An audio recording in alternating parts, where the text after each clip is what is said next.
मुजफ्फरनगर में समाजवादी पार्टी के कार्यकर्ताओं ने आज महावीर चौक पर जोरदार प्रदर्शन करते हुए अपनी गिरफ्तारी दर्ज कराई।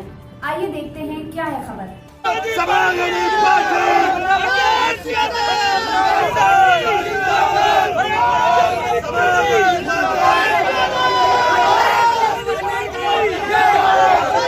जनपद मुजफ्फरनगर के महावीर चौक स्थित सपा कार्यालय पर आज सैकड़ों की तादाद में समाजवादी पार्टी के कार्यकर्ताओं ने कुछ दिन पहले हुई मोरना निवासी अनुज कर्णवाल की हत्या मामले में नारेबाजी करते हुए जोरदार प्रदर्शन किया। उन्होंने बताया कि अभी तक अनुज कर्णवाल की हत्या करने वाले बदमाशों की गिरफ्तारी नहीं हुई है और उन्होंने मौजूदा सरकार का घेराव करते हुए आरोप लगाया कि इस सरकार में कोई भी व्यापारी, कोई भी आम नागरिक, यहाँ तक की बहन बेटियां भी सुरक्षित नहीं है। ये सरकार अब तक की सबसे नाकाम सरकार साबित हुई है। व्यापारी अनुज कर्णवाल की हत्या मामले में सपाइयों ने नारेबाजी कर जोरदार प्रदर्शन किया, तो वहीं दर्जनों सपाइयों ने अपनी गिरफ्तारी दर्ज कराई। सपाइयों ने मृतक अनुज कर्णवाल की पत्नी को सरकारी नौकरी और 50 लाख रुपए की मुआवजे की मांग की। समाजवादी पार्टी कार्यकर्ताओं का कहना है कि भाजपा क्राइम को कंट्रोल करने व व्यापारियों की सुरक्षा करने में विफल होती नजर आ रही है। मुजफ्फरनगर से आरिफ राणा की रिपोर्ट।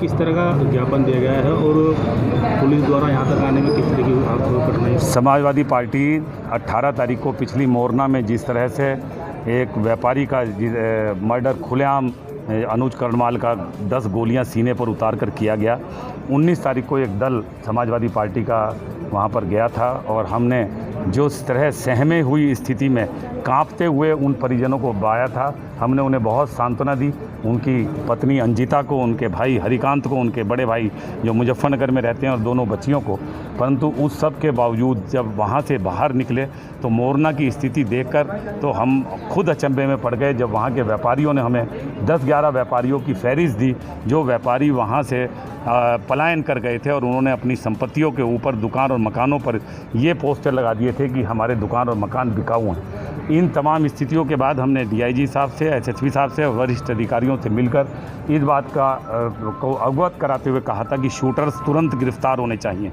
किन लोगों ने मारा ये बात छिपी ना हो, लोगों की ज़बान पर हो। खुलेआम मारकर भी लोग खुले संकरे बाजार में हवाई फायर कर दहशत पैदा करने के लिए गए हों, एक इंसान की जान ले ली जाए केवल इसलिए कि मेरा आतंक कायम हो जाए, ये योगी जी के राज में चलेगा? योगी जी की जो नीयत बार बार असेंबली में कहने की कि ठोको और ठोको नीति के तहत वो पुलिस को भी ठोक रही है और पुलिस आम आदमी को ठोक रही है और गुंडा भी आम आदमी को ठोक रहा है। चारों तरफ से आफत केवल आम आदमी के खिलाफ ही इस सरकार में पड़ी है।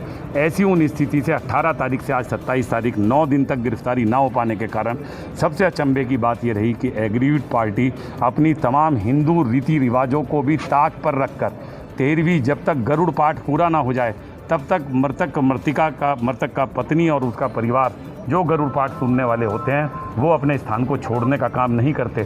कितनी पीड़ा रही होगी उनके मन में कि वो आंसू बहाकर मजबूरी में अपने उस पुश्तैनी मकान पर ताला लगाकर, अपने उस प्राइमरी स्कूल पे ताला लगाकर, अपने मेडिकल स्टोर पे ताला लगाकर वो उसका बड़ा भाई हरिकांत कहाँ गया ये किसी को नहीं पता और उनके सबसे बड़ा भाई जो मुजफ्फरनगर में रहता है वहाँ उनकी पत्नी और बच्चियों को शरण लेनी पड़ी। इससे ज़्यादा शर्मनाक बात नहीं हो सकती। लोग व्यापारी जो हैं वहाँ से पलायन कर चुके हैं। हाँ, मैंने पहले बताया आपको कि वहाँ से कई व्यापारी पलायन कर चुके हैं और यहाँ के सांसद बेशर्मी से उनकी बिल्डिंगों पर लगे उन पोस्टर को तो उतरवाते हैं परंतु लोगों का विश्वास अर्जित नहीं कर पाते। वास्तव में ये विश्वास टूटा है, व्यापारी का विश्वास टूटा है, किसान का विश्वास टूटा है, मजदूर का विश्वास टूटा है और जिस तरह कुछ चंद अपने चहेते उद्योगपतियों के हाथ ये पूरे हिंदुस्तान की अर्थनीति और हिंदुस्तान के प्राकृतिक संपदा को रख देना चाहते हैं, ये उसी का प्रतिफल है। व्यापारी पहले से परेशान था, जीएसटी ने उसकी कमर तोड़ दी थी, उससे पहले नोटबंदी में वो लूट चुका था और कोरोना, मैं गारंटी के साथ कहता हूँ अगर नोटबंदी ना लागू होती,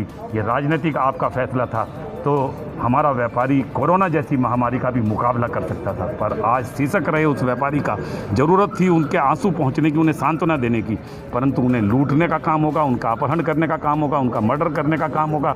उन्हें आज के इस समय में भी चैन से नहीं बैठने दिया जाएगा। तो भारतीय जनता पार्टी भी तैयार रहे इस बात के लिए कि 2022 में समाजवादी पार्टी के कार्यकर्ता भी उन्हें चैन से नहीं बैठने देंगे। हम व्यापारियों के साथ हैं और हमारी प्राथमिकता उनकी सुरक्षा है। अभी कुछ लोगों की गिरफ्तारियां हुई है? हम कोविड के अनुशासन के रहते हुए पंक्तिबद्ध तरीके से शांतिपूर्ण गांधीवादी रवैये से अपना ज्ञापन देना चाहते थे। हमने पहले ही जिलाधिकारी महोदय को और वरिष्ठ अधिकारियों को इस मुतालिक अवगत करा दिया था, परंतु हमें पार्टी कार्यालय में 10 कदम बाहर ही जबरन रोक लिया गया, फोर्स लगाकर रोक लिया गया और पहले से ही लेकर हमारे कार्यकर्ताओं को जबरन पुलिस की गाड़ी में, बस में बैठाकर गिरफ्तार कर लिया गया, जो बहुत ही शर्मनाक है। लोकतंत्र में किस तरह से गला घोटा जाए, ये बात का उदाहरण अगर किसी को देखना हो तो मुजफ्फरनगर के आज की घटना से देख सकते हैं। बामुश्किल माननीय जिलाध्यक्ष जी और हम 5 लोग हम यहाँ पर आए ज्ञापन देने के लिए माननीय जिलाधिकारी को किसी तरह से आँख बचाकर।